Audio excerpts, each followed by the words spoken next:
All right, looks like we are live. All right, so yeah, unfortunately, like my camera issues are just going to continue. Hopefully, B-Live can sort that out for us in just a little bit. Hello, everyone, and welcome back to OWL by the Numbers, your one-stop spot for all things fantasy Overwatch League. I am your host, Humbly Drunk, and tonight on episode 6, we'll keep an eye out on the waiver wire, see who didn't put up the strongest fantasy performance in Stage 1, Week 2, and make our pick for some of the marquee matches in this upcoming week ahead of the Overwatch League. But before we can do that and introduce you to my co-host, I just want to take a moment to thank everyone who is hanging out with us live tonight on Twitch, and of course, thank all of our repeat listeners out there. So joining me tonight, we have the entire gang. There's no around the payload conflicting with our recording schedule tonight. So we won't have only 10 minutes of Bob. We'll have Bob for the whole show, hopefully, because Bob, I know you are a little under the weather tonight. But outside of that, how has your past week been? It's been awesome. It's been a ton of parity in the Overwatch League, and probably that's why I'm not feeling so good right now. Is just all the excitement of the last 2 weeks is really taking it out of me big time. And of course, joining us is my fantasy podcaster showdown teammate, that being none other than Ramses. I know Ed's going to keep calling you Julian Goulian. He can keep doing that, but at least here on this show, you know where I said. And we picked up another win, still undefeated. So we're doing good. We're 2 weeks out from our match with Deathblow, and Deathblow's already talking trash about his team beating our team. So I feel good with our team totem. I think we have a lot of good stuff coming up. I feel good about half of my teams because one team that our Owl Host League, I managed to beat Bob. Thank goodness to Izayaki. Praise be. And I unfortunately also the league that I had to auto draft the last half of because I was flying to LA. For sure. That's also you're doing so well. I mean, that's also the league that I auto-drafted Taimu in because I was 5 minutes late to the draft. Very true. Very true. So when you draft Taimu with your number one pick in the draft, I get to receive a lot of trash talk for it. But no, barely won that league. I was greatly embarrassed this weekend after Ed managed to beat my team while only having 5 of his players score points. So that was a rough Poggers. As if you did pick'ems this weekend, I'm sure you know how everybody's pick'ems got completely destroyed because of a crazy number of upsets. And I started playing Overwatch on PC finally. So it's been an eventful up and down roller coaster of a weekend, but I'm glad to be here, glad to be podcasting with you guys tonight. Absolutely. So, of course, I cannot forget my Heroes Never Die co-host, Edinar. And Ed, you were rocking the pink and blue tonight because I know you got your new jerseys in. How has this past week been treating you? It's been good. It's been good. I'm rocking the new jerseys. I ordered a couple of them, and we had a little bit of a scare because the post office delivered them to the building next to mine.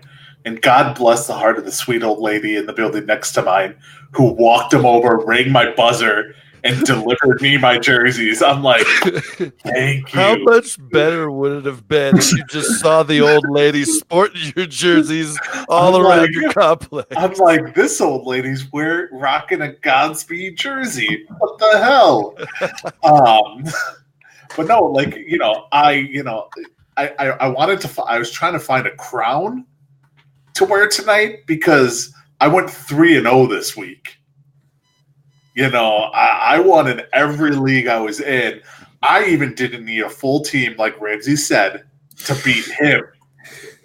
So you know what? It was a sweet, sweet fantasy week, and I am looking forward to more dominance because the way my teams are stacking up, they're looking pretty brutal the next few weeks. But me and Bob have a matchup this week in Foul Play League. It's the combined score, raw scoring one. The one raw scoring one we're in. And me and Bob's are facing off for first place because we're the only 2-0 teams in that league. And I will dominate Bob. I just will. I know you're going to be like, I'm going to start Custa. Lottie freaking Dottie. So it's been great. It's been a fun week. Been playing Apex, played a lot of Overwatch, actually, Destiny. So, Totem, how has your week been, though? It's been pretty busy. I do see someone asking in chat about what's going on with this Fusions thing. So we actually do have an update in regards to Fusions, and I know he is signed to a standard contract now, so Fusions is good to play moving forward. I know there was a little bit of a scare, because initially they were talking about how he was ineligible to play against the Shanghai Dragons, but they got the contract negotiated, and he is good to play. But yeah, that was a pretty big issue that we were talking about. But outside of that, we've had a pretty busy week, a lot of upsets. I unfortunately missed a day in the pick'ems, and then outside of that, I missed I got at least 4 matches wrong, so not the best showing for me this week. But fantasy, outside of the raw scoring leagues, have been going pretty good. As I mentioned, Julie and I picked up our 2nd win, so we're feeling pretty good. We're one of 3 undefeated teams in our podcasters fantasy showdown. So I'm looking forward to seeing how our new lineup is going to be, and how that we've come to the conclusion about benching a certain Houston Outlaws player, which we'll kind of get into in just a little bit. Sad times. Yeah, it's. I mean, we still startable on that team. We still have at least one Outlaws component, but it's not actually on the team. It's more the team name. So we'll keep with that, because at this point, Sephi is going to be seeing more on-screen time than Linkser. So there is that, right?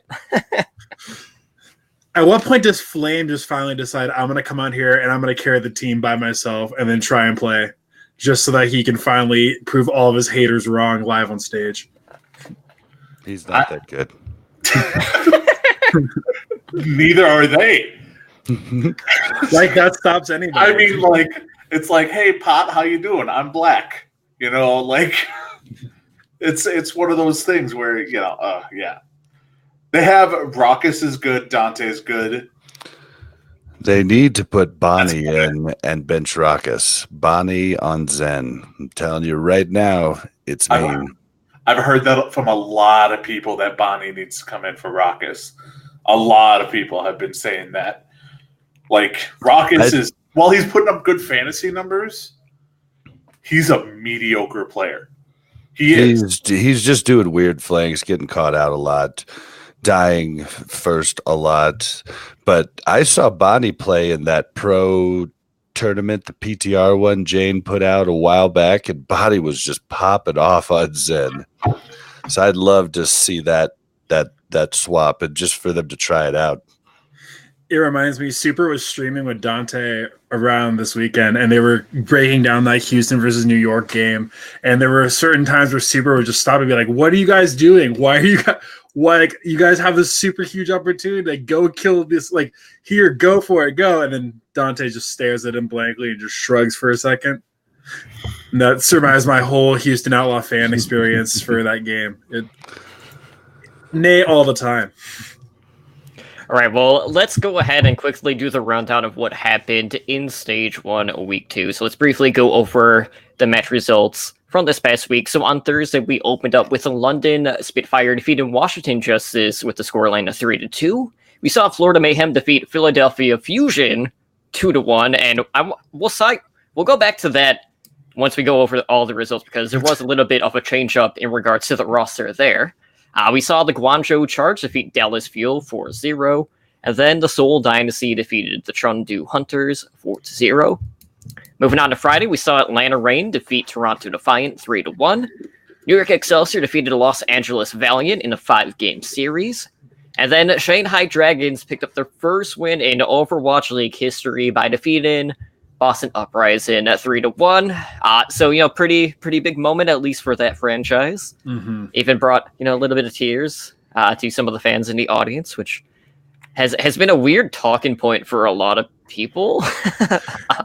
That and the fact that their normal, I guess the main guy who's been the photographer for Overwatch League for all of last season and a little bit of this season wasn't working that day. So Robert Paul. Yeah, so we don't have a lot of we didn't have an actual photographer there to capture any of the moments from that game. Well, when you don't expect the team to win, that's a big oof. But other than that, we also saw Houston Outlaws pick up a win over the Hangzhou Spark 3-1. I'll take it.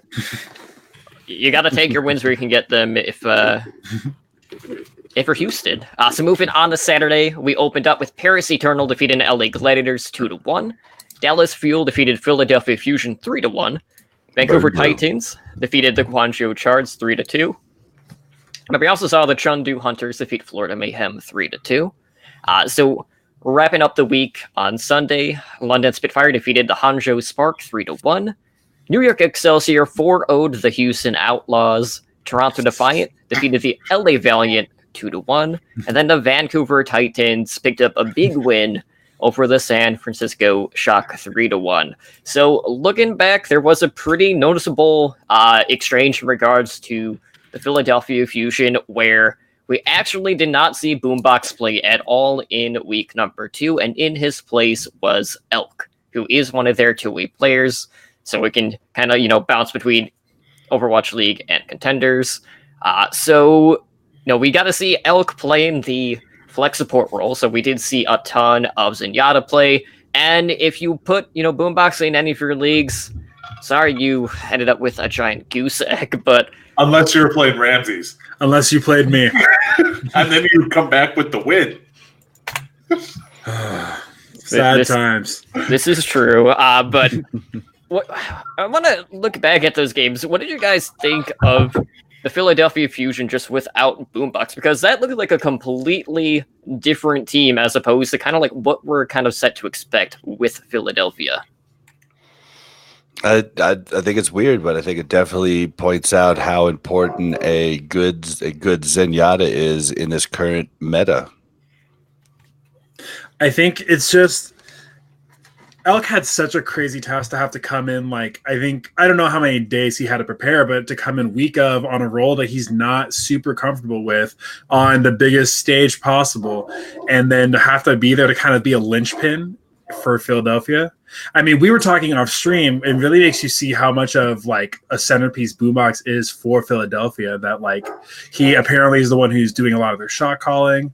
Like without him in there, it seems just a whole different team. So definitely affected a lot of people's fantasy stats for this weekend. Mine as well.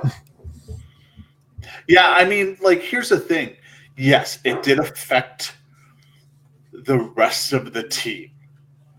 Now, with that said, Elk was also the number one fantasy scorer on the Fusion this week. And I think that's the most telling thing. Like, he had 142 points as Zenyatta. Meanwhile, the rest of the team, who are legit all-stars, are doing nothing. Like, Carpe, who is a first-round pick in all leagues, should have been a first-round pick in all leagues, unless you had somebody to take time to. And auto draft. It's like, and Carpe wasn't even in the top 20 in DPS. So, like, by those standards, if you're looking at it from a fantasy perspective, Carpe wasn't a starting offensive player last week.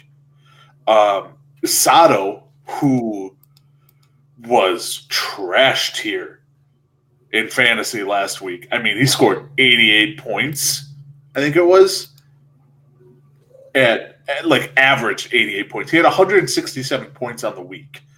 88 points a game, which is horrible for your team. Poco, who got 119 points, was his biggest game. Like, they all underperformed. EQO underperformed too, but like, I'm weary of any Brigitte mains out there. Like, anyone who plays her is just like, it's feast or famine. You could have a 70-point week. You could have a 170-point week. You just don't know. So I don't read into that. But like Elk, his play, like Bob said, Elk's play brought down the entire team. And it's not because Elk played that bad. Because Elk is not a god awful Zenyatta. He's not one of the best, but he's not god awful. But he's not Boombox. And I think that's what really matters is like you really start to figure out what the glue of the team is. And I think we found that with the Fusion and Boombox being the glue of that team. So, you know, anyone who started Fusion people last week was hurt by it. Just kind of shat on. And this week they only play one matchup. So, like, are you going to trust them this week? Probably not. Especially in raw scoring, you don't want to play any of them because they only play one matchup, so you can't trust any of them. And, I mean, you're not going to start Sato. I actually don't think they should be starting Sato themselves, but it's a whole different issue. Poco is not looking the same. Carpe is looking good. Carpe is a must start, and so is EQO. They're must starts, but it's hard to start them. I feel like because they're playing Washington, and only because they're playing Washington this coming week, that they're probably, I feel a little bit better starting them, especially since Boombox is going to have to be forced to play, since under the contenders ruling we just saw with Fusions and the Boston Uprising, he's no longer eligible to play for Stage 1. Elk is no longer Elk, I'm sorry. Yep. For the time being, he's Excuse me. not eligible to play the rest of Stage 1.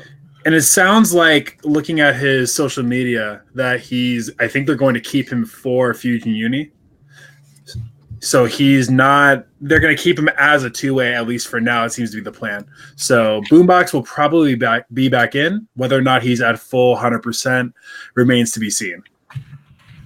All right, well, let's go ahead and take a look at some of the moves that we've been making in regards to the waiver wire. So I know it's been kind of a quiet week, at least for Julian and I. Most of ours was just debating whether or not we were going to bench a certain particular player and then bring back Fury, who actually got benched by us just due to the fact that, you know, London were still trying to figure out exactly what they were going to do. So I haven't really targeted anyone this week in regards to the waiver wires, but has there been anyone that really caught your eye after the performance that they put up during week number 2?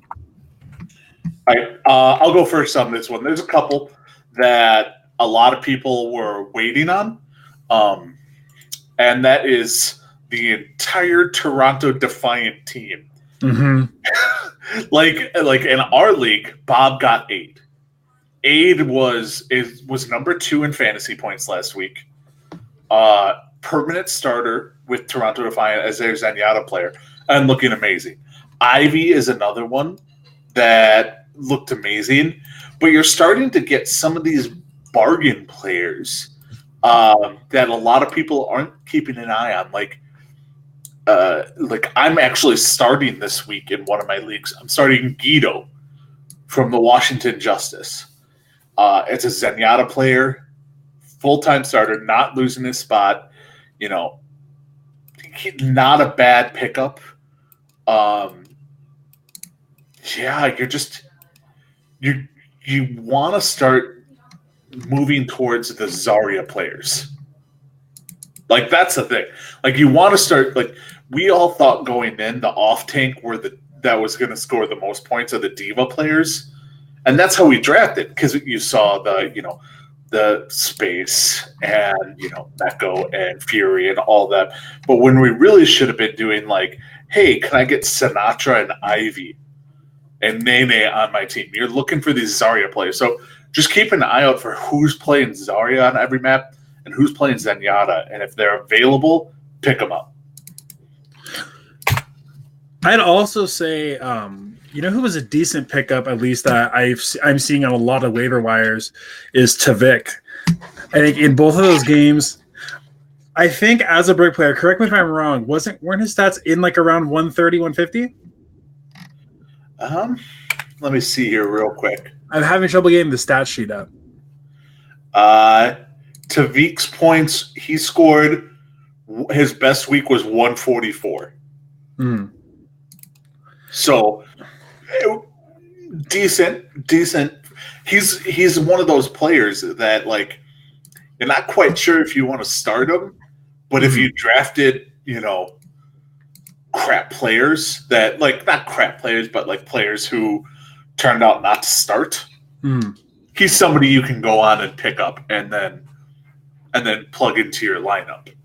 That's what I'm going for here. If you are in a situation where either any of your DPS aren't playing or only playing one game for a raw scoring league, he's playing both the. Give me a sec. He's playing the Charge and the Outlaws this week, which the Charge game we'll see. But I know the Outlaws, as much as it hurts me to say this, I feel like that's going to be a competitive game.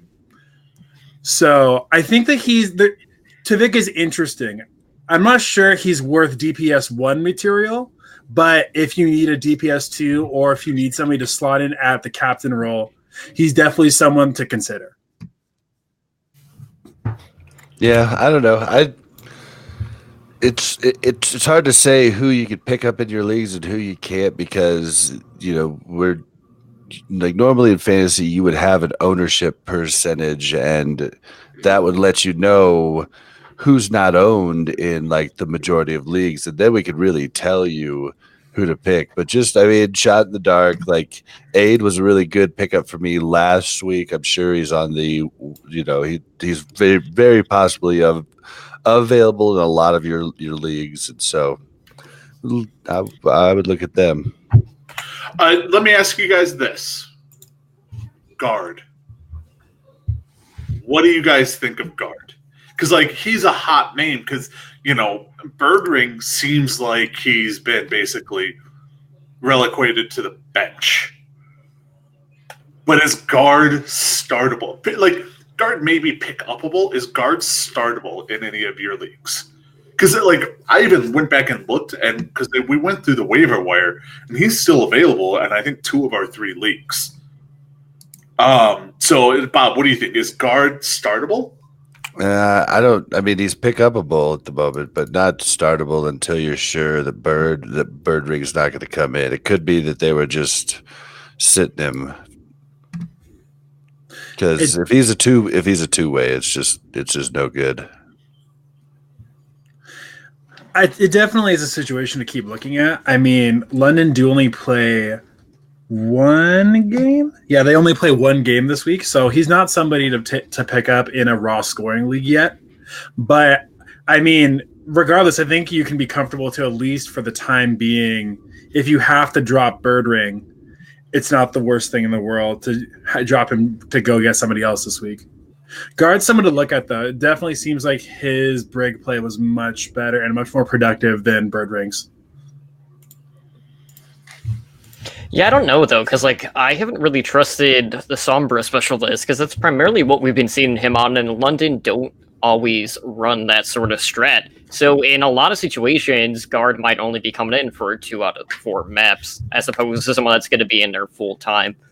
So I feel like you're still better off just having a DPS player that is either on the Zarya role or on the Brigitte role for the majority of the maps, rather than looking for someone that's kind of subbed in and out. But that being said, I know he did average 158 points per game, so it's not a terrible number by any stretch of the imagination, but I don't feel like he's going to be the most reliable starter, at least on that team.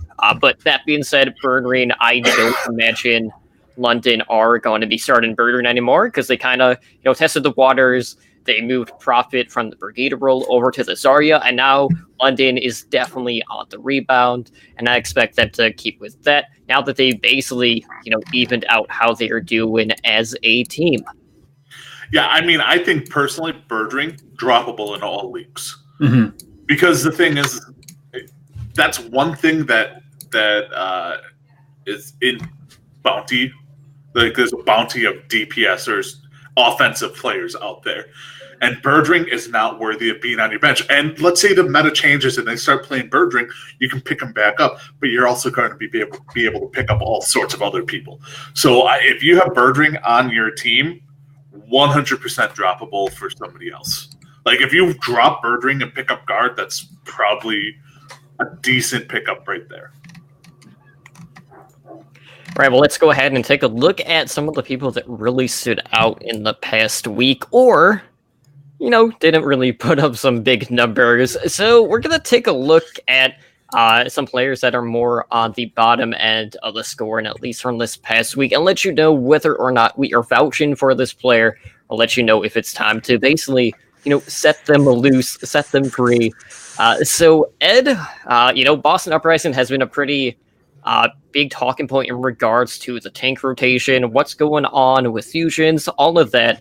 So let's take a look at one of the other tanks that did see play this past week, and that was Axiom. How did Axiom do in regards to scoring this past week? Well, Axiom had 57.62 points. Now, that is horrible. For a main tank who plays all 4 matches, that is bad. Like, by any stretch of the imagination. Like, you should not own Axiom in any league you're in at this point, because it's quite clear that Fusions, it was announced that Fusions will be back in the lineup this week as the tank. Like, they sent that out, everything's worked out, they signed him to a full-on contract. So Axiom is a backup now, and I think this week kind of made that crystal clear. So, like, if you have Axiom on your team, get rid of him, drop him, replace him with anyone on the Houston Outlaws, and you'd be better off. Yeah, I agree, though. I mean, at this point, at least while Goats is still the meta, Fusions is the easy start at Ryan. I don't see them giving Axiom a chance in there, at least until the meta shifts to something more Winston friendly. So yeah, go ahead and drop him. Yeah, the proof is in the money, and if Huck was willing to go the full contract, then Fusions is going to be playing. Yeah. Absolutely, and it is also worth noting that, yes, there was a time where Axiom wasn't playing main tank, and he was on one of the off-tank positions for the team, but now that Color Hex is off of his suspension, he's basically going to be taking up one of those key spots on that starting roster. So that's another opportunity, basically taken away from Axiom to see some play. So definitely a safe person to let go at this point if you still have him on your lineup. And speaking of the Outlaws, I kind of mentioned this earlier. Ramses and I were discussing what we were going to do with Linkser, because Linkser this past week only played like 1 map altogether, didn't look so hot. So Ed, how many points did we see Linkser put up in week 2? You gave him this one. That hurts. Yep. 18.9 points. That We'll say he only played one map, though. 18.89 points. I'm not even going to give him the 0.9. 18.89. Right now, the way the Houston Outlaws had been playing and rotating, Linkser, by all means, do not drop Linkser. Because if the meta changes, Linkser's, and it goes to more like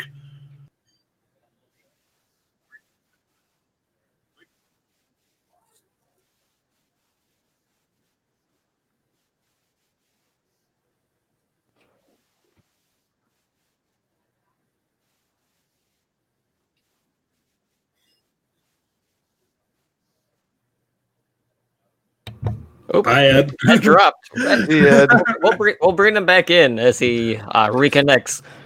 Yeah, but I would have to agree with Ed that you definitely keep him, but don't play him right now. With all the changes that recently came on the PTR, stuff's gonna shake up next stage, especially if they put the new character in. So keep a hold of Dinkser. I would say also the same goes for Cool Matt if you have him on your team as well. He's not somebody that I think is worth dropping yet. He definitely, at this point, it seems like it's a lot more worth it for Houston to keep in Spree. But Cool Matt's easily one of the best stat divas in the league. Not top, of course, but he's going to be a solid contributor once he comes back in. So keep him on your bench. Don't start him. All right, so moving on, this is going to be one that we were kind of debating about in the past because we didn't quite know who was started at main support for the LA Valiant. So, Bob, I'm going to give this one to you because I know that this is one that you've been dealing with. So this past week, we actually got to see Custa play main support for the Valiant over Kuki. who basically came out of the gate and was acting as the main support. And this past week, Kuki put up 59.75 points because they only played one game. At this point, who do you feel like is going to be starting and moving forward on that role? Do you expect it to be split, or do you think Kuki is going to be put on the back burner in favor of playing Custa? I expect it to be split, but I would say if you've got access to flex supports on your team, you can drop either of them. I mean, flex supports are outscoring the main supports like by a ton. So you could drop both of them if you have at least two off supports, and then you could just get yourself a main support that plays the entire time. Yeah, I think it's pretty safe to say that there's only a couple of main supports that are really going to outpace some of the even lower tier flex supports in the league. And, you know, with so much experimentation going on, Kuki just isn't a safe bet to play in most situations, especially for someone that is new to that role. But that being said, you know, the Valiant still have not picked up their first win. And I don't know who's going to be starting main support when that win does happen, because, you know, this is a team that has a lot of firepower, but they just have not looked the cleanest when it comes to the actual execution in the 3-3 meta. So we do have one other person that we're going to talk about, and this is one of the DPS players from the Guangzhou Charge. So someone that has a lot of hype behind him, that being none other than Eileen. So Ed, how did Eileen do in this past week? Well, Eileen got 72.65 in standard, 88.67 points at raw. So, I mean, that basically means he had one match where he played a decent amount, and the next map he didn't really play. Like, it just, that's the differential between there. Now, the Guangzhou Charge are a very unique team, because you can't really tell what they're going to be doing. I mean, you have Happy, who's going to be their main DPS player, like plain and simple. But Kib and Eileen seem to be swapping in and out. But then you also throw in Hatba, who's going to be taking, you know, some of the, you know, Tracer, and, you know, playing some random heroes. So with all those, I don't feel Eileen, the potential's there for Eileen. So I wouldn't say drop Eileen. I almost said drop her. No, Eileen. Because she sounds like she's from a country song. Yeah, like Eileen. You know, come on, Eileen. But it's just, you don't know what's going on with the Charge, and they're rotating in and out. They're playing weird comps. They're doing all sorts of funky stuff. As much as I love watching the Charge play, their offensive players outside Happy are not startable. I don't think their tanks are startable. Their supports are. It's just that whole team, you just don't know how they're going to play. Like Shu on the Charge is, I love Shu. Like Shu to me is a top 5 Zenyatta player right now. And Happy is probably one of the best DPS players in Overwatch League. We just don't know it yet because, well, it's 3-3. But Eileen is one of those, hold on, we have 3 more weeks. Yeah, 3 more weeks of this stage? Or 4 more weeks? Yep. Hold on, because when all these changes come up in stage 2, Eileen might be dominant. So don't drop Eileen. Come on. No, I'm not even going to say that. Awkward. Whoa. But, you know, it's just keep Eileen on your team. Plain and simple. Yeah, I'd keep him. I agree. Short and sweet. And yeah, I will say, like, out of all of the teams out there, Charge do seem to do a lot more substitutions when it comes to their DPS players. So there's going to be a lot of situations where, you might only be playing in 2 maps, but Happy, out of everyone, at least on the DPS line, seems to have been the safest bet so far with the Guangzhou charge. And with how much flexibility there is on that too, it does leave them open to run in a lot of triple DPS compositions if they choose to go that route, because, we have seen quite a bit of that coming out of all of the Chinese teams. So with that being said, I would say he's probably someone that you want to keep in regards to like a bench pick, maybe like a DPS 3 for now. But I don't think he'd ever quite reach that sort of like captain material, kind of like in that flex role for your teams. So I feel like until we actually get to see more DPS centric meta, he's still going to be passable, but he's not necessarily going to be the best choice. So with that being said, we had a lot of big numbers coming in for this past week. We got to see a couple of debuts, a couple of monster performances really across the board. So let's go ahead and highlight our choices for this past week's Player of the Week. So Ramses, let's start with you. Who impressed you the most this past week? It's been the talk of a couple different Discord forums I've seen, but I'm just blown away by the sheer stats we're getting out of Aid from the Toronto Defiant right now. You can't take mine. I'm sorry, Bob. I'm sorry. The one that had the foresight to pick him up before. No. We all tried to pick him up. You just had the crappiest record, so you got first dibs. There's a difference.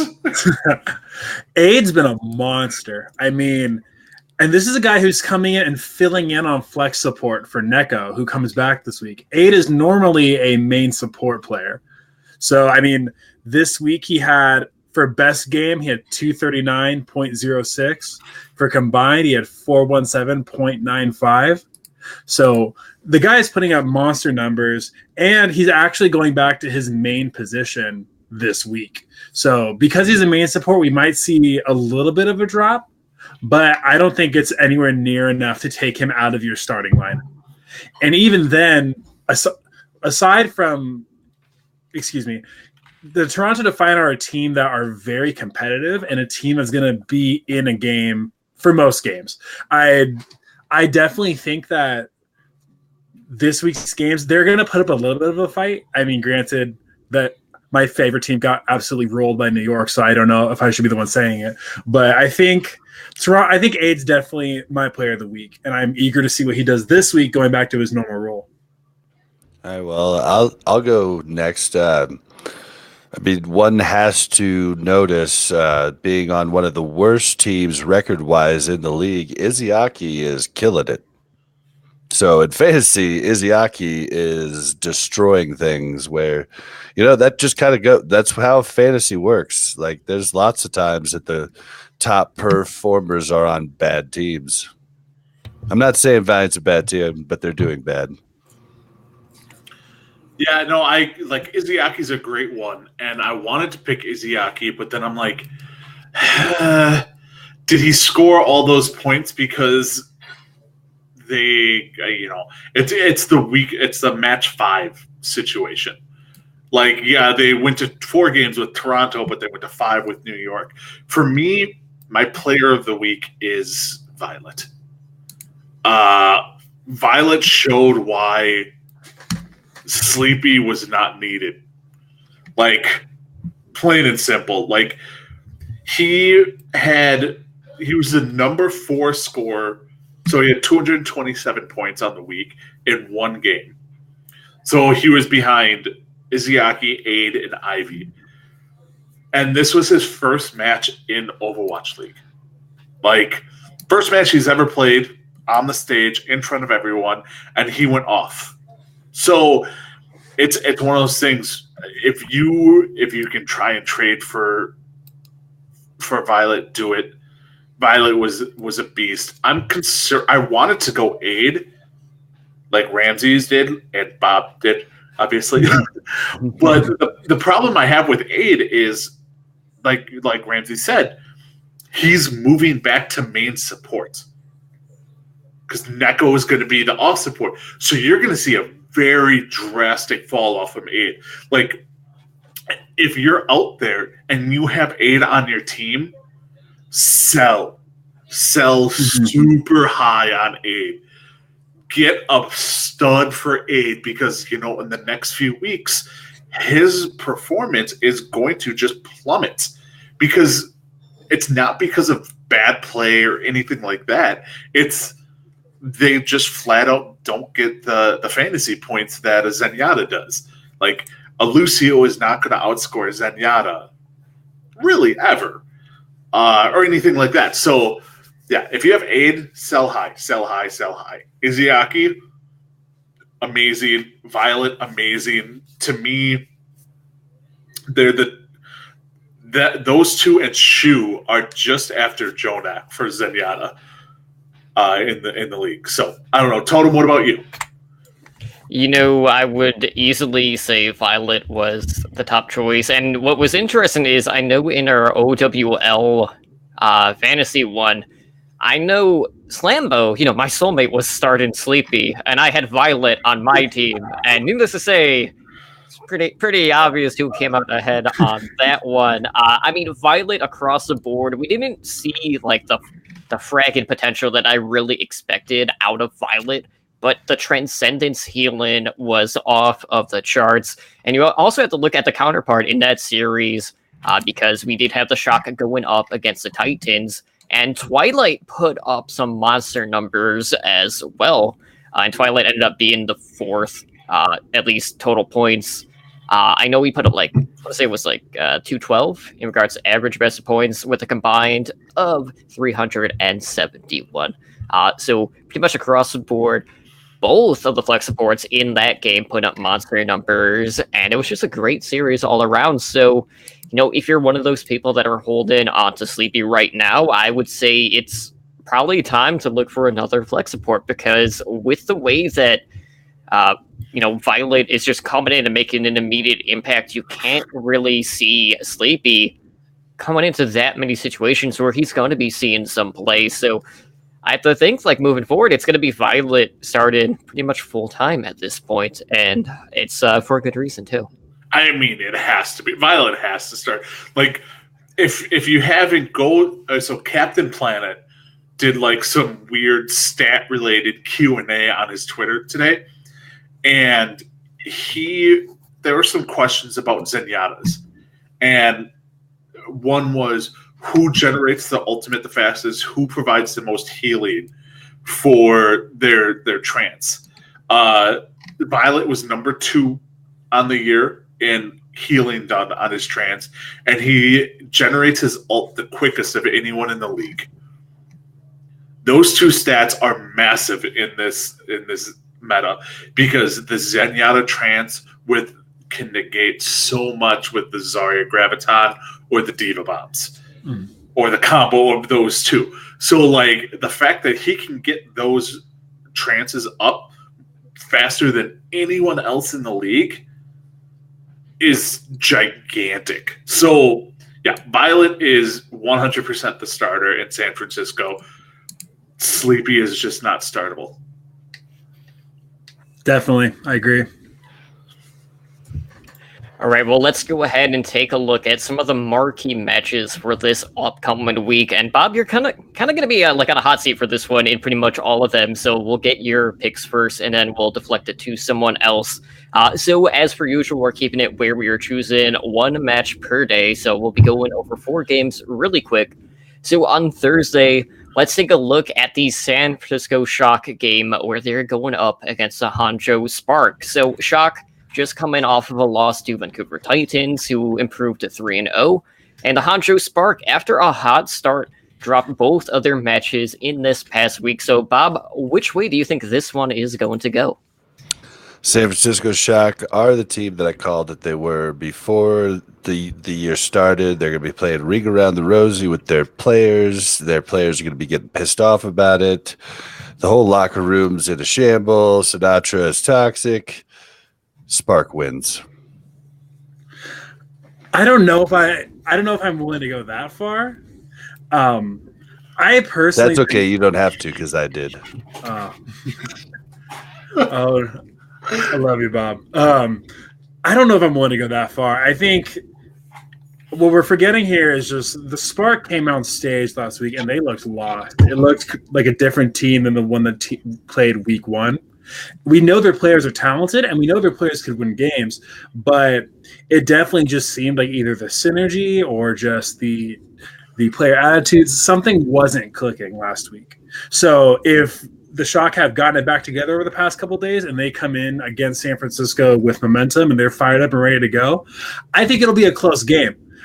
That doesn't change the fact that Shock's going to win the game, though. Yeah, I think Sleepy's in that back room mad. He's talking in everybody's ear. You guys talked about Violet starting. Well, that's a problem for a team that believes they're all starters. Yeah, true. Like, all right, so yes, I'm rocking the pink. But You're not even in this one, Ed. I'm going to surprise you. I think the Shock will win this one. And a lot of you and everybody else is up on the Shock. The Shock aren't good. It all comes down to who the Spark start at tank. If they start Gouchway at tank, I think the Spark will win. If they start No Smite, I think Sinatraa on his Zarya can really take advantage of the close, like the tight quarters that are created by a Reinhardt as a tank. Like he can get super aggressive, stuff like that. But if Gouchway is playing on Winston and he's diving that backline, trying to take out the Zenyatta, like trying to take out Violet, stuff like that, it's gonna split Sinatra's attention, I think. And I think that's the key to it, is Sinatraa is the key to the San Francisco Shock. Because their main tank play is iffy at best. It is. Their main tank play is iffy at best. I'm just talking about the Sinatraa thing. Sinatraa, Mr. 150K? No way. Sinatraa is arguably top 3 Zaryas in the league this year. I can think of a bunch that are above him. Yeah, but are you talking game winning wise? Or are you talking fantasy wise? Very true. Very true. Fantasy wise, he's top 3. Fantasy wise, he's I don't think he's top 3 though. Prophet and probably Sinatraa. AKM, Nene. Yeah, Nene, Sinatraa, Prophet are probably top 3. I mean, I don't know off the top of my head. Somebody could look it up, but like that, it's probably pretty. Captain Planet. But like fantasy wise, Sinatraa makes or breaks that team point wise. Because if he's hitting his grabs, if he's getting his charge up, that means the rest of his team is allowed to frag off and get those points, get that damage. I mean, the highest damage game in Overwatch this season is by Sinatraa. He did 33,000 damage in one game. The other thing is, though, we were just making picks, though, so it wasn't like fantasy related. Like I was making a pick on here, but no, like all right. My pick is if Gouchway's starting tank, it's a Spark. If No Smite's a starting tank, I'm picking Shock. All right, I'm just quickly going to note that I do know the Spark did pick up a new flex tank in Zazen, and this is someone that scrimmed with the team pre-Overwatch League season, and he's been doing a lot with Gouchway. Now, that being said, I do not expect Gouchway and Zazen to start main tank and off tank on this team, and just based on how the momentum has kind of been, the Spark are kind of like in a state of flux right now, and I'm expecting Shock to be able to take this one. I'm expecting it to be 3-1 in Shock's favor. Just They've both lost 2 in a row. But the Spark lost to the Outlaws, and that's way more embarrassing. The one win. Okay, let me rephrase it. Well, the Shock put up more of a fight against the Titans, which is more noteworthy than, what the Spark did in the past week. But let's go ahead and take a look at Friday's match, which is seeing, a couple of teams that we really don't quite know what to make of, but it does feature a pretty big debut for the LA Gladiators as Decay is turning 18 this week, and the Gladiators are going up against a team that is potentially on the rebound in the London Spitfire. So, Bob, this is a very interesting series. London seem to have sorted out some of their issues, and we're going to get a new look from the Gladiators with potentially Decay and Bishu if he does come back this week from his illness. How do you think this one is going to play out? Yeah, this one's hard because both the teams can beat any team any given day, but I'm going to have to go with the Spitfire. At this point, like they're very close, so that's just my gut. What about you, Ed? For me, I would probably go Gladiators. Like you said, it's a coin flip, really. Because if you would have asked me 4 to 5 days ago, it would have been the Gladiators stopping them. But somehow the Spitfire came back and showed dominance this past week. I am interested to see how they use Decay this week, whether they sit Hydration or whether they sit Surefour or whether they sit Decay. Like, that's going to be an interesting thing to watch out for. And Bishu, I know Bishu is getting healthier, but he also tweeted out today that he's very frustrated because he hasn't been able to even practice with the team. So I don't think Bishu's back this week, at least for this first game. So if they sit anybody, it's going to be Hydration. You would think Surefour is the face of the team. Who would have thought that Linkser was going to get benched? Mm-hmm. Like, I would have, because he just doesn't flex. Effect. Who would have thought Effect was going to be on the bench? I thought Effect would have played a better Zarya. Like, it's just one of those things we just don't know because we don't scrim with them, and it's like Surefour has all this, like, I can play 45 heroes at once type of thing mentality, but like Hydration might fit what they're scrimming better. So I honestly don't know. I agree, Bob. It's probably going to be instead of Hydration, but I don't know. It could be Surefour goes and plays Diva, and and we don't see Void or Bishu, and then Decay plays and Hydration plays. Like, we just don't know. Hell, Surefour is probably going to play Zenyatta. I don't even coming out and playing Reinhardt. Yep. Yeah, Decay on Rein. Yeah, Jake can do it. I mean, Decay Jake can't do it. Jake can't play really anything. Let's get that straight. So don't even leave go my there. boy alone. I will when he starts winning.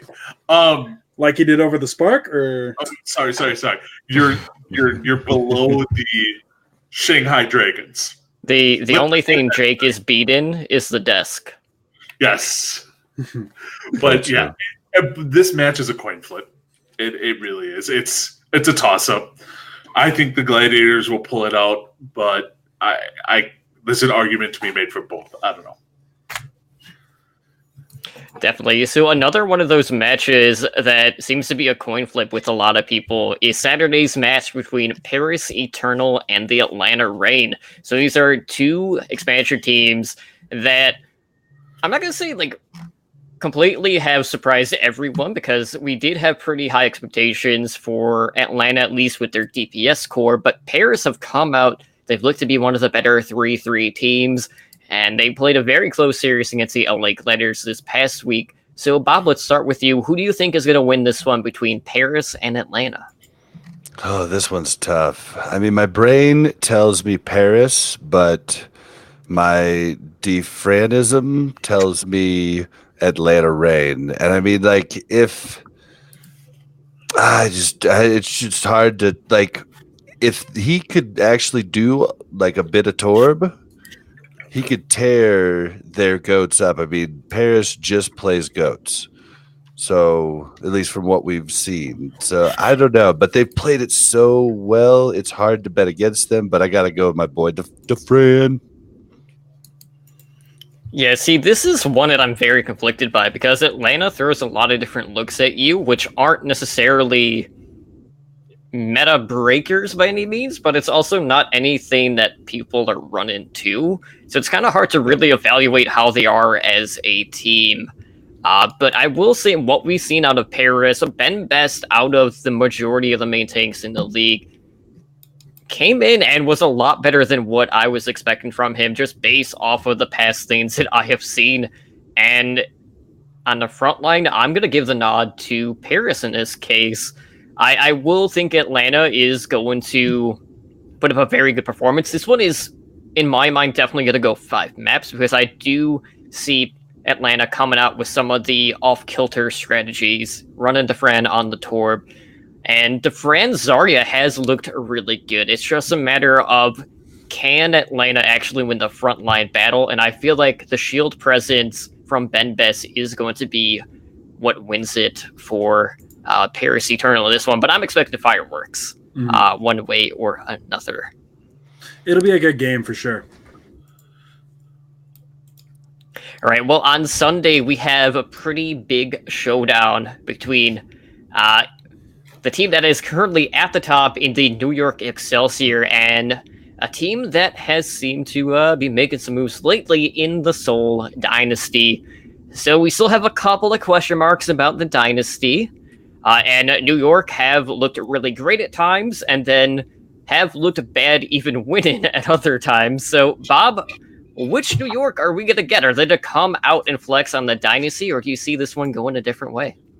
Yeah, you actually took the words right out of my mouth. I'm going to have to go with New York because even when they've looked bad, they've still won. So I can't bet against them until they give me a reason to, and they've given me every reason to just think that they are still the team that can just take it, no matter what. Like sometimes they're close games, sometimes they're wompins, but they always seem to win. So I'm going to go with New York. After recently getting the crap beat out of me by the New York Excelsior, I can't go with anybody but New York. I think that New York definitely just seems to be rolling at this point, even with the momentum from last week beating Houston. Nene just seems to be in a very good state on the Zarya, and I just don't see it going any other way. I pick New York. I'm picking New York with a caveat. New York has had a pretty easy schedule so far, and they've had some bad showings. So, you look back, yes, they whooped on the Washington Justice. Big whoop. The Justice are trash.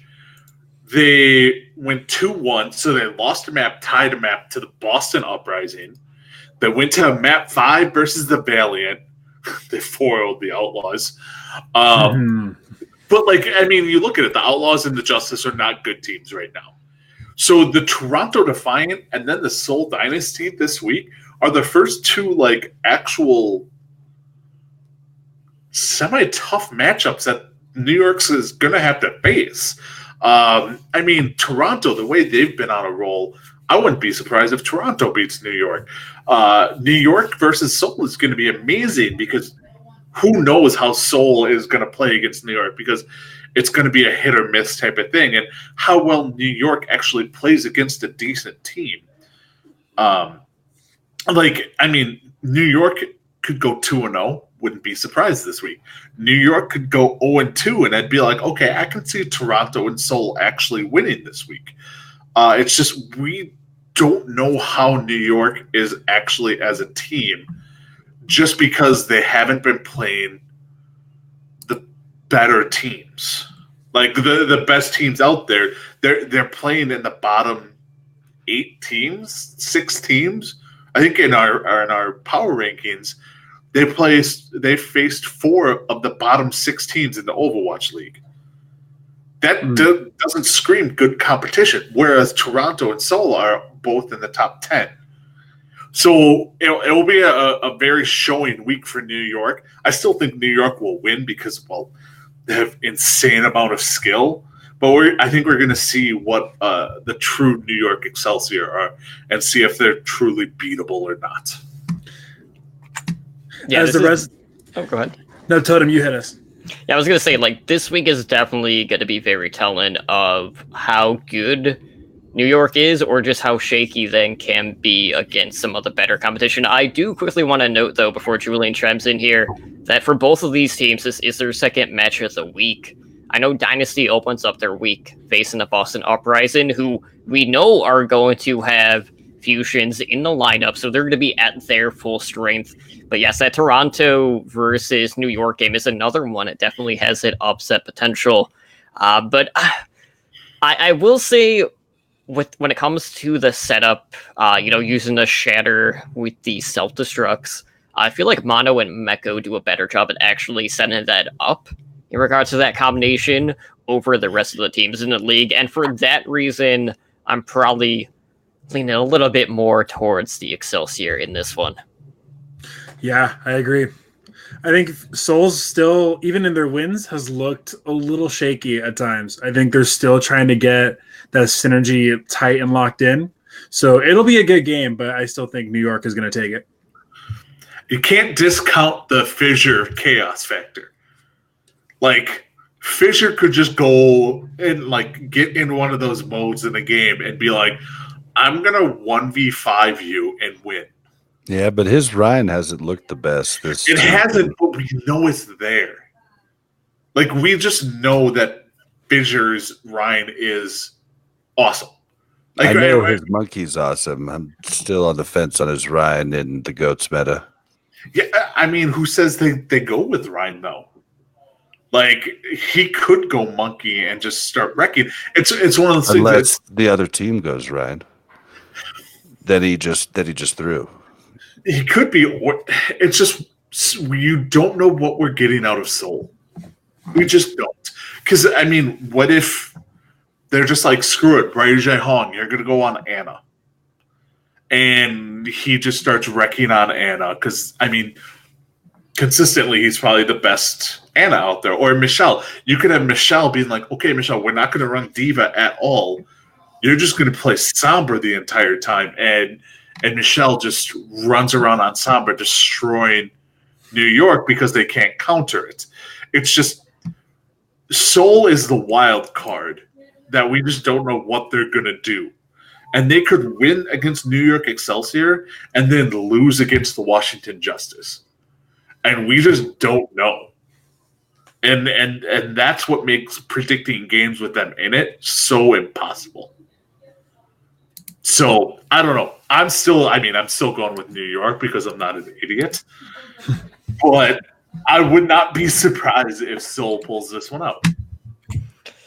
Yeah, well, I know you mentioned Sombra, and I don't know if Seoul would win the Sombra v Sombra with how good.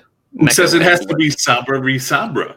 But chances are it would be. Hey, you never know. You never know. Because if Meko already has it in his back pocket, he's just not going to just leave it there. Well, I mean, the thing is you just have to be smart like me and have both Meko and Michelle on your fantasy team. Michelle, my and girl. You get the best of both worlds. You get two Divas, you get two Sombras. It's a win-win. Yeah, I can see that. Well, before we wrap up, I do quickly want to note just a couple of the teams that only play one game for the people that are in raw scoring leagues. So you guys know, like, who's actually only going to have a max potential of playing 4 maps. So Atlanta only plays one game, as do Chengdu, Dallas, Houston, London, Paris, Philadelphia, and Vancouver. So keep that in mind whenever you are doing your unlimited drafts or your raw scoring, whichever. So definitely something to keep in mind moving forward. And I will link kind of like the overall schedule in the show notes, because there is like a nice spreadsheet that lists every week, lets you know who's facing who, and that will help you guys along as you do your starting lineups for the week. But with that being said, I know we are running long, so let's go ahead and close out the show. So if you guys want to help us out, one of the best ways to do that is to leave us a review over on iTunes. I don't think we've gotten one yet. I know I checked it yesterday. Still nothing quite there yet, but we're always looking for ways on how we can improve the show. And of course, we have Overwatch Recall, which is a content creation hub for all things Overwatch. So, Bob, why don't you let everyone know a little bit more about what that is?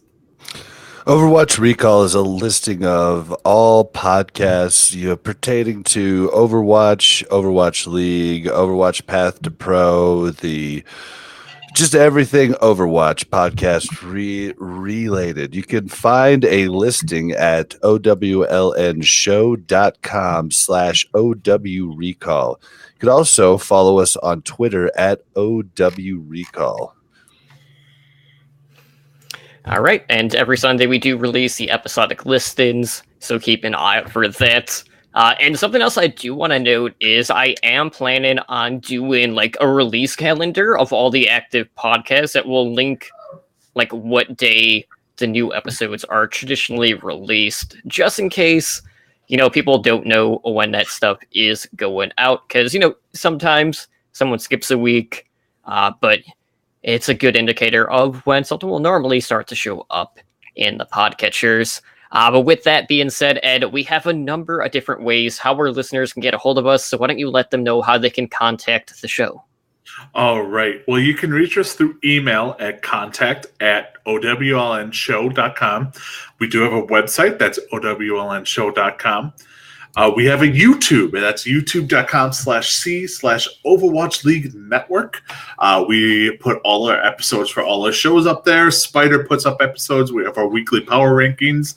I would probably expect a video coming up soon on our weekly rankings and possibly on the new character, wink, wink, nudge, nudge. And then we are also on Discord at discord.me/OWLNshow. We do stream live on Twitch, and that's at twitch.tv/OWLNshow. We are a Twitch affiliate, so help support the show by subscribing to our channel and earn our network emoticon. Our podcast network streams pretty regularly. So Monday nights, we have the Overwatch League Network at 7 p.m. Pacific. On Tuesdays, we have this show, OWL by the Numbers, at 6 p.m. Pacific. And then Wednesdays, we have the show Totem and myself do Heroes Never Die, and that's at 5 p.m. Pacific. Tomorrow's going to be a real fun episode because, well, we haven't had a patch in 3 months, and we got a new patch coming in, so I'm assuming it's going to be a long one. A 3-hour episode. I wouldn't doubt it. 3-hour episode. I would not doubt it, because once you get me started talking about this stuff, I won't shut up. So don't be surprised if we have a 3-hour show tomorrow. We will not be really having host streams Thursdays and Fridays just because the Overwatch League network or the Overwatch League is on. But when the Overwatch League is not on, we will do host streams on Thursdays, Fridays at 7:30 Pacific. And then we do have a Patreon. So you can find us at patreon.com/OWL Network. Yes. We recently launched our network's Patreon page for those that just want to support our Overwatch network even further. To start at just $1 a month. So any help you guys want to give us, that'd be much appreciated. You can find me personally on Twitter at Adanar Overwatch. That's EDANAR Overwatch, where I tweet everything from Overwatch to movies. Bob, where can they reach you at? You can find me on Twitter at Blazin_Bob. That's BLAZZIN_BOB. And you can find me on Twitter at Ramses OW. I think I am this bad at my own stuff. At Ramses_OW on Twitter. And don't forget also, if you have any fantasy Overwatch related questions or any Overwatch related questions in general, please send them to our Twitter account over at Owl by the Numbers. Keep the S in there. Do it. Absolutely. And as for myself, you can find me on Twitter at TumblyDrunkCTR. And if I'm live, it'll be, of course, here on our podcast Twitch channel at twitch.tv/OWLNshow. But with that being said, guys, we're going to go ahead and close out the show. So thank you again for tuning in tonight on episode number 6 of OWL by the Numbers. I've been your host, Tumbly Drunk, joined by Blazin' Bob, Ramses, and Edinar, and we hope to see you guys back for our next network show, which will be tomorrow night at 5 p.m. Pacific time for Heroes Never Die, where Ed may or may not go over our bets of 10 for, a Oh, certain no. character. I'm 100% going over that. I'm going to call the new hero she instead of he. Mhm. 100%. Did a comment thing already. It's What was that? It's the new Heroes Never Die drinking game. I like it. And Yep. with that, guys, we are out. Have a good night. Later. Bye.